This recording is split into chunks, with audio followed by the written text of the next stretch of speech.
Right, another day of high seas spoilers to go through, although things are starting to slow down, right? So the amount of spoilers that we're going to get over the weekend, right, is less than what we've gotten so far, Thursday, Friday. So that hopefully means plenty of time for shenanigans trying out some of the new cards. But other than that, obviously, we then ramp up to the world premiere, and that's going to be the bulk of cards revealed, right? If not the whole set at that point. So to keep tally, high seas so far, right? There's going to be a Fable, 6 Legendaries, 46 Majestics, and 21 Marvels, of which so far revealed no Fable, although we do have the card Fool's Gold, which, again, I'd put money on the actual Fable being real gold in that sense, being just simple as pitch, create gold, right? So you pitch it into gold, you get gold back, something like that. But aside from that, 4 Legendary so far. We don't have a generic, and we don't have the expansion slot Legendary, right? Speaking of expansion slot, in terms of Majestics, we only have 1 expansion slot card so far. 19 of the limited Majestics, and 18 Marvels. So that's 6 heroes and 12 Necromancer allies,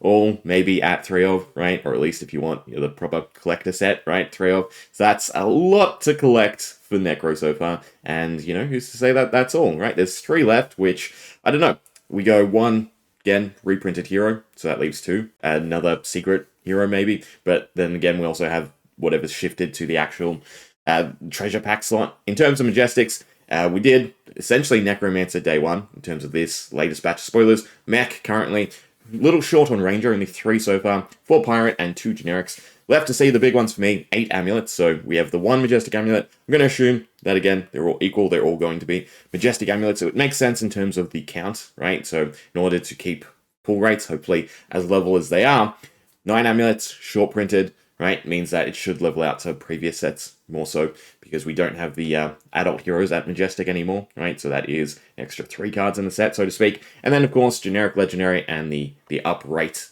Majestic reprint, right? That we're expecting to see in the expand slot, right? Although, again, I do like Balance of Justice, but there's also, thought of a second wave, right? Was it? A second wave of heavy hitters, Mist, Rosetta, I think, right? Although Mist is the weird one because of the gold packs, no? So can that be reprinted, right? But aside from that, onto the cards. Bunch more Necromancer allies. So, joining our Chum, Moray, Limpet, Barnacle, Rigor Mortis, and Whaler, we have Swabby, Scuba, Kelpie, Cutty Shark, Shally, and our Chowder, right? So, before we get to them, I definitely glossed over Limpet being a go-again attack, so she is definitely more of a premium than what I was thinking. So yeah, just something to throw on board, and is a 1 for 2 go-again, right? So that's definitely impactful, puts her up there with the utility side, not so much the actual just stat sticks like Barnacle, Rigor Mortis, and Whaler. Joining them, however, is Swabby, right? So he is a 3, that becomes a 2/4/7, so he slots just above Rigor Mortis. And then we got a whole bunch more utility allies, right? So it makes me think that the Armory deck won't have that many, right? It might just be Sawbones as utility, and the rest of the ones in there are just stat sticks, right?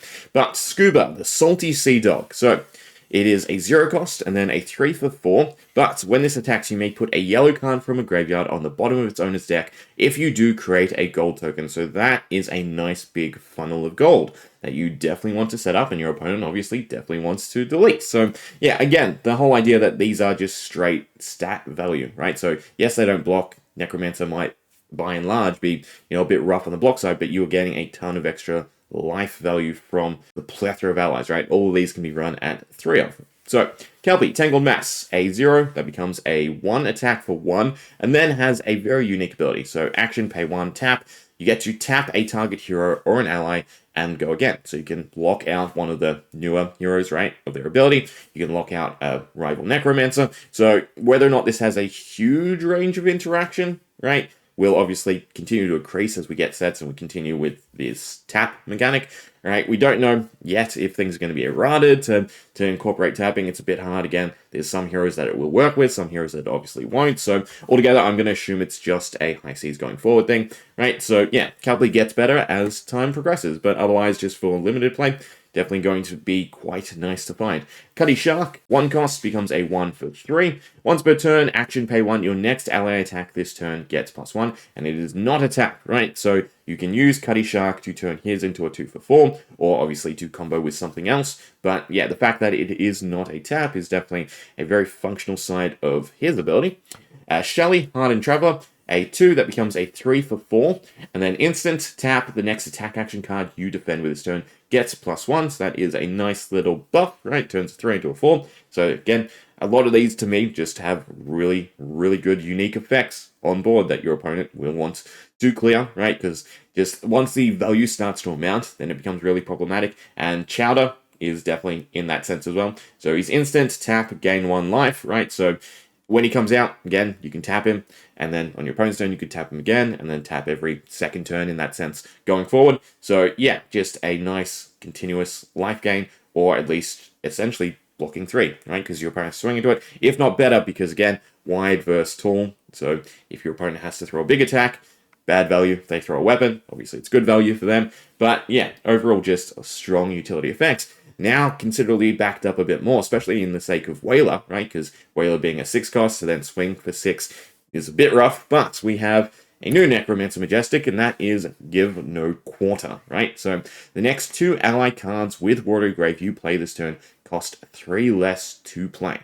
So that is huge, because that discounts the most expensive ones, or even at, you know, its worst in a sense, right? You can still use it on the cheaper ones to play them for free. So the 1 cost, the 2 cost, even though you're not getting the absolute value out of it, it's still very strong because you play this first. It activates Watery Grave because of the blue, and then again you play whatever allies you have means to, and yeah, that's definitely overshadows their cost side when it comes to those bigger ones. So Give No Quarter is definitely just a fantastic Majestic to help Necromancer along, and we're still getting stuff to shake up how exactly he will end up being played. High Seas Legendaries. Speaking of Necromancer, Dead Threads is our 4th legendary revealed, and it is definitely a rival to Tunic, if not just straight better. Instant tap, gain 1 resource. Activate this only if an ally has been put into your graveyard this turn, and that is from anywhere, right? So that's you discarding them, or your opponent destroying them, right? So it's either gain a resource on your turn, or gain a resource on their turn. Again, the tap mechanic means it only untaps at the end of your turn, but it's still going to significantly outvalue Tunic in the long run, right? Even if, again, you're just taking this as you discard and you get a -1 to the first ally that you're playing. That is super significant and super powerful, right? Dead Threads to me is definitely, it rivals Polycranker, right? But with what we've gotten for Mech, I don't know if Polycranker is absolutely necessary, right? It's definitely helpful, but it doesn't have the longevity that Dead Threads offer. So yeah, Dead Threads, and it comes in EA too, is going to be a fantastic card for Necromancer. So yeah, definitely coming out of the gate swinging, right, as opposed to, say, Assassin. Now, Methanologist. So joining our Majestics, we have Jolly Bludger, Cog in the Machine, and Cogworks Dovetail. So 2 of these are for Pirate, right? So our Golden Skywarden and our Jolly Bludger. But then 3 are for Mech, and that's what we want to see, because we want some renewance to Mech, especially with this whole instance play style, right? So throw your Cogs out, and you have these instance essence attack reactions, right? To get over your opponent's blocks are fantastic. So yeah, that should definitely help their play style, right, and shore up that weakness. But the one we want to zero in on is definitely Cog in the Machine. So this is like our soft high octane, especially for Puppet. So pay 1, create 2 golden Cog tokens, which you can crank, right, and then you may tap a Cog you control. If you do, put this to the bottom of its owner's deck. So it's reusable. It generates an action point because you're getting 2 crank items, and in terms of Puffin, you're drawing a card off of it. So this is just a fantastic starting card for Puffin and for Mech, right? And it is also, again, that first thing you do, because you don't have to boost, you don't have to meet any requirement for it. It's just get your golden cogs, and your golden cogs can then go into other things, right? So a cog, from what we've seen, is essentially worth at least a +1. So this is a 1, gain an action point, gain a +2, and potentially recycle it for more action points. Yeah, beautiful card. Cogworks Dovetail, right? When this hits a hero, untap all cogs you control, and thrice per turn instant, tap a cog you control. This gets +1 or go again. So this could end up as a 1 for 7 with go again, right? If you have 3 cogs on board. So that's pretty nice. With Cog in the Machine, it's already a 1 for 7, right? With the action point for go again, and untapping those cogs. So yeah, I'm really, really looking to enjoy the cog play, right? Even if we don't get any other cogs, which we should, because all of them mentioned cog, not golden cog, so there is going to be some distinction, but overall, fantastic. We're not having to boost, we're not having to mill, all our deck, it's still going to be taken, right? Boost is still significant, it's still the plethora of our cards, but this is nice, fun, alternative interaction to help things along, and Max definitely looks like he's going to enjoy it. And then that leaves our Jolly Bludger, right? When this attacks, you may tap a cog you control. If you do, this gets overpower, and then when this deals damage to a hero, steal that many items they control, right? So deals 5 damage, steal 5 items, which is pretty nuts, right? Especially with gold being heavy in this meta. So steal 5 gold is fantastic. Steal all their gold is fantastic in that sense. Thrice per turn, instant tap cog you control. This gets +1, so 2 for 5. That can end up as a 2 for 8 with overpower, right? And stealing a whole bunch of stuff. So this whole idea of getting to 3 cogs, I don't think is hard whatsoever. It's getting to those 4, 5 cogs. Might be a little bit of a difficulty, but again, when it comes to Puffin, you've got cog in the machine and her ability, plus whatever else cog generation and base cogs we get, right? So yeah, Mech is definitely shaping up nicely as well. As for Mech, we have her pistols, guns. We have her guns, her blunderbusses, her Mech busters. Anyway, Cogworks, Blunderbuss, and Spitfire, along with 2 of our filler cards, right? Although these are very substantial filler cards. These do not feel like commons, right? So, Cogworks, Blunderbuss, action, pay 2, tap, attack, instant, tap cog you control. This card's next attack this turn gets to go again. A nice, wide-ish gun, right? The 2 cost is a little bit of a hefty ask. So there are ways to untap our gun. So for instance, draw back the hammer. You may untap a gun you control, and then again, you refire it. So if you had 2 cogs, well, in that sense, you'd only need 1 cog. It would be 3 cost, 2 into a 6, or 6 into a 2, right? Which is definitely fair. But I do like Spitfire a bit more, especially since we have apparent action point generation, right? So action, tap this and a cog you control to attack. When this attacks, you may tap a cog you control. If you do, this gets +2. So this is definitely a bit more heavy on the cogs, but getting that 3 line for 0, right? Just requiring those cogs is definitely a bit more workable, and I think going to perform better overall than the Cogworks Blunderbuss, right? But draw back the hammer and tighten the screws. So the next Methanologist attack this turn gets +4. You may untap a gun you control.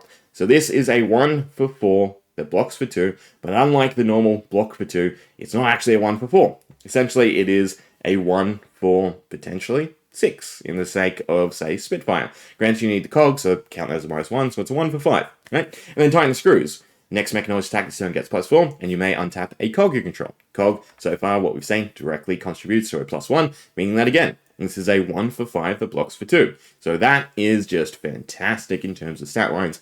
And overall, they are applicable to whatever you do. It's not next Methanologist attack you boost. It's not the next Methanologist attack action. It is the next Methanologist attack. So these are beautiful support cards to see. And it definitely seems like they are looking to retool Methanologist in high seas, right? Again, give it that better level of reactive play through the instance, through the cogs, and I'm all for it since I'm now getting into Max and Mech, right? So yeah, definitely excited to see how things translate to Max, but otherwise Puffin, like Gravy, is just looking really, really good. So we just need those other Ranger cards, although the big Go Fish Harpoons are still deadly as they are, right? So yeah, High Seas is definitely going to be a super exciting set. Other than that, for our generics, we have our Fool's Gold. When this is discarded, create a gold token. So it is just a bauble that does something though, which is kind of nice, right? So yeah, discard into a gold token. Obviously, I don't think it's worth taking. Well, maybe engraving, right? Where you have active control of your discard, but, you know, playing around your opponent's disruption, I don't think that's worth the gamble, right? So yeah, maybe it sees play in Gravy, but still, either pitch 2 or get a gold token. That's still kind of nice. But Sirens of Safe Harbor. So it is akin to our Farandale's, or what is it? Fighting Spirit, right? And our Battlefield Bastion, just in a different sense. So when this is put into the graveyard from anywhere, gain a life, right? So you block with it, it's a 2 block, but you gain a life. You attack with it, it's a 2 for 6, but you gain a life, right? So yeah, very interesting card, right? Obviously going to be nice for limited, but probably still just a little bit on the weaker side. Weirdly, I can see Bruce kind of liking it, right? Just as a little bit of a safety net, whether or not it overshadows their impactful 3 blocks, right? Because again, blocking is one of the big hard asks. I think you'd be pretty happy if you discarded red Sirens. It still activated your 6s. In KO, you can take the yellow as well, and you're getting a life from that. That would be kind of nice, right? So yeah, we've definitely seen some cards that are, you know, sealed draft fodder, but we're also seeing a lot of impactful stuff. So that is definitely beautiful to see. But there we go. That's all the spoilers up to date, I think, right? Let me know what you think. Hope you enjoyed. See ya.